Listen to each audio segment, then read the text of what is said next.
যারা 5 ওয়াক্ত নামাজ পড়বে আল্লাহ রসুল তাদের জন্য 5টা পুরস্কারের ঘোষণা দিয়েছেন।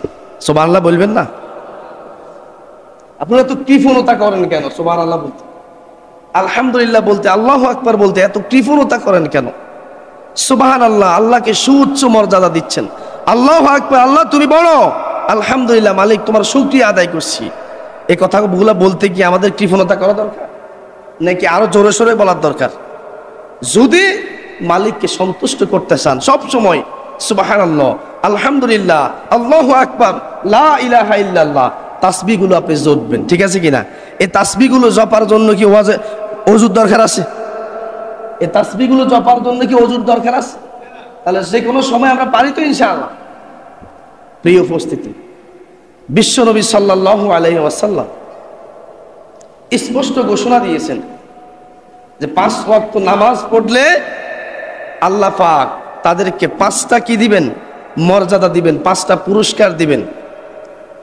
1 নম্বর পুরস্কার হচ্ছে যারা 5 ওয়াক্ত নামাজ পড়বে জামাতের সহিত, ইখলাসের সহিত, শুধুমাত্র মালিককে ভয় করে। আল্লাহ রসুল বলতেছেন, আল্লাহ পাক বলেন আমার ওই বান্দাকে আমি 5টা পুরস্কার দিয়ে দিই। বলুন না সুবহানাল্লাহ। 1 নম্বর পুরস্কার হচ্ছে আল্লাহ তার দারিদ্রতা দূর করে দেন। বলুন না সুবহানাল্লাহ। 1 নম্বর পুরস্কার হচ্ছে কি? আপনি যদি 5 ওয়াক্ত নামাজ যথাযথভাবে জামাতের সহিত মসজিদে এসে আদায় করতে পারেন, আল্লাহ পাক 1 নম্বর মর্যাদা, 1 নম্বর পুরস্কার স্বরূপ আপনার দারিদ্রতাকে আল্লাহ পাক দূর করে দিবেন। বলুন না সুবহানাল্লাহ। এবার আপনি প্রশ্ন করতে পারেন, হুজুর দারিদ্রতা কি? আমি যে আজকে 30 বছর পর্যন্ত নামাজ পড়ি, কই আমি তো এখনো রিক্সা চালাই, এখনো তো আমি দিন মজুরি করি, এখনো তো আমি আমার আগের জায়গাতে আছি, কি ঠিক আছে কিনা? প্রশ্ন এটা আসতে পারে কিনা? শুনেন, একটা কথা আজকে বলি আপনাদেরকে, টাকা পয়সা, সম্পত্তি, অট্টালিকা আর সুখ শান্তি এক জিনিস? ওর কথা বলে না। টাকা পয়সা, অট্টালিকা, ধন সম্পদ, এটা কি মানুষকে শান্তি দিতে পারে? আপনি কি এটা বিশ্বাস করেন? যতক্ষণ পর্যন্ত আল্লাহ তাকে শান্তি দিবে না, আল্লাহ যতক্ষণ পর্যন্ত ওই পরিবারের প্রতি রহমত নাজিল করবে না, ততক্ষণ যত টাকার মালিক হোক না কেন এখানে শান্তি আসবে। একজন গরিব লোক, হত দরিদ্র লোক, কাজ কি তার? দিনের বেলা পরিশ্রম করে রাত্রিবেলা বাড়িতে গিয়ে ছোট বাচ্চাদেরকে নিয়ে, স্ত্রীদেরকে নিয়ে, মা বাবাদেরকে নিয়ে খাওয়া দাওয়া করে আনন্দ চিত্তে টাইমলি ঘুমায়, ঠিক আছে কিনা? আবার টাইমলি উঠে যায় রাত্রে টাইমলি। বিশ্বনবীর একটা হাদিস, রাসূল সাল্লাল্লাহু আলাইহি ওয়াসাল্লামের সুন্নাত, তিনি রাত্রিবেলা আগে ঘুমাতেন, সকালবেলা আগে উঠতেন। রাত্রিবেলা আগে ঘুমোতেন এবং সকালবেলা সকালে আগে উঠতেন, সুবহ সাদিকের পূর্বে জাগ্রত হতেন। এখন এখানে যদি আমি প্রশ্ন করি, আজকে আজানের সময় কারা কারা উঠছেন? আমার মনে হয় হাত 2-1টা ছাড়া বেশি উঠবে না। আপনারা কি বলেন? এই কথা কি আর বলেছে নাকি? আমি যদি বলি আজানের সময় আপনারা কারা কারা উঠছেন, একটু হাতগুলো আল্লাহকে দেখান, আমার মনে হয় বেশি হাত আমি পাবো না। এই কথাটা কি রাইট না রং? সত্য না মিথ্যা? কিন্তু বিশ্বনবী বলেছেন তোমরা আগে ঘুমাও। আপনি যদি রাতের 11টা, 12টা, 1টার দিকে ঘুমান, আপনি তো পারবেন না ফজরের সময় উঠতে। কি পারবেন? আপনার শরীর তো এটা, সারাদিন তো শরীরের উপরে প্রেসার চলতেছে। কিন্তু এখন আপনি বলেন আমি 1টা বাজে শুয়ে মুয়াজ্জিনের আজানের সময় উঠবো, আপনি পারবেন না, পারবেন না। সারাদিনের ক্লান্তি এবং ঘুম মারা আপনাকে ফজরের সময় উঠতে দেবে না।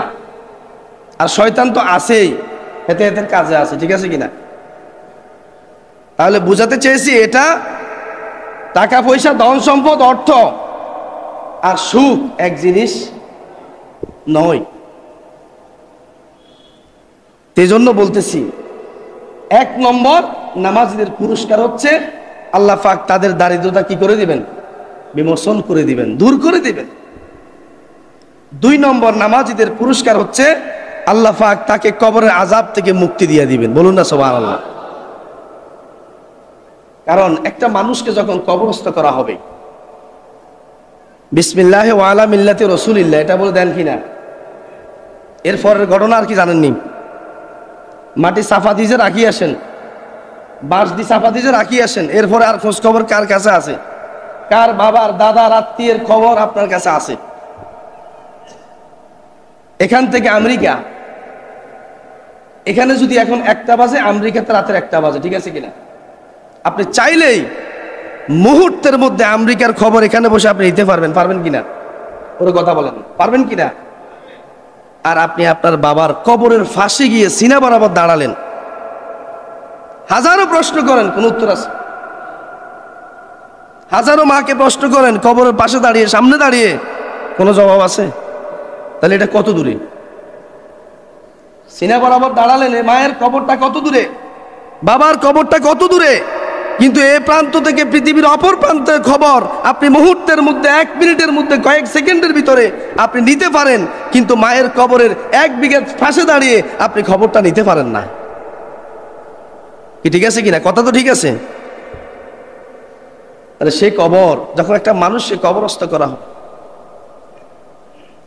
যখন তাকে শাস্তি দেওয়ার জন্য আসবে, তার নামাজ এক সাইডে দাঁড়িয়ে যাবে, তার রোজা এক সাইডে দাঁড়িয়ে যাবে, কোরআন এক সাইডে দাঁড়িয়ে যাবে, তার হজ দান সদকা এক সাইডে দাঁড়িয়ে যাবে। না না, দুনিয়াতে বান্দা নামাজ পড়েছে, কোরআন তেলাওয়াত করেছে, রোজা রেখেছে, হজ করেছে, দান সদকা করেছে, আমরা তাকে শাস্তি দেওয়ার সুযোগ দেব? সুবহানাল্লাহ বলবেন না আপনারা? এখন আপনি যদি নামাজ না পড়েন, নামাজ কি কবরে আপনার পাশে দাঁড়াবে? আপনাকে ব্যারিকেড দেবে? এজন্য বলতেছি, কবরের আযাব থেকে যারা 5 ওয়াক্ত নামাজ পড়বে, দ্বিতীয় পুরস্কার আল্লাহ পাক তাদেরকে কবরের আযাব থেকে কি করে দিবেন? মাফ করে দিবেন। 3 নম্বর পুরস্কার হচ্ছে, যারা নামাজ পড়বে আল্লাহ পাক তার আমল নামা ডান হাতে দিবেন। বলুন না সুবহানাল্লাহ। আমল নামা কোন হাতে? আপনি চান কোন হাতে? না বাম হাতে? নাফরমান যারা, আপনি শুনেন, নাফরমান যারা আল্লাহর হুকুম মানে নাই, তারা কিয়ামতের মাঠে যতই ডান হাত দেবে, তাদের ডান হাত যাবে না, বাম হাত যাবে। উচ্চ স্বরে বলুন নাউজুবিল্লাহ। কারণ সেখানে হিকমত কার? আর দুনিয়াতে যদি আপনি আল্লাহর আইন মানেন, বিধান মানেন, তাহলে অবশ্যই আপনার আমল নামা আল্লাহ পাক কোন হাতে দিবেন? ডান হাতে দিয়ে বলবে, বান্দা যাও, জান্নাতের 8টা দরজার যেই দরজা তোমার কাছে পছন্দ হয়, ওই দরজা দিয়ে তুমি জান্নাতে প্রবেশ করো। এবার 4 নম্বর পুরস্কার হচ্ছে, আল্লাহ পাক তাকে বিদ্যুৎ গতিতে ফুলসিরাত পার করে দিবে। বলুন না সুবহানাল্লাহ। কয়েক হাজারের রাস্তা ফুলসিরাত, একটা মাথার চুল আপনি হাতে নেন, কত চওড়া এটা? ওর কথা বলে না। মাথার চুলকে যদি আপনাকে এভাবে টেনে ধরেন, আপনার এই চুলটা কত চওড়া হবে? বেশি চওড়া। এই চুলের উপরে দিকে আপনি যেতে পারবেন, হাঁটতে পারবেন? কিন্তু ফুলসিরাতের সেই রাস্তাটা, 1000 বছরের রাস্তাটা, আল্লাহ পাক আপনাকে, নামাজি বান্দাকে বিদ্যুৎ গতিতে পার করে দিবে। বলুন না সুবহানাল্লাহ।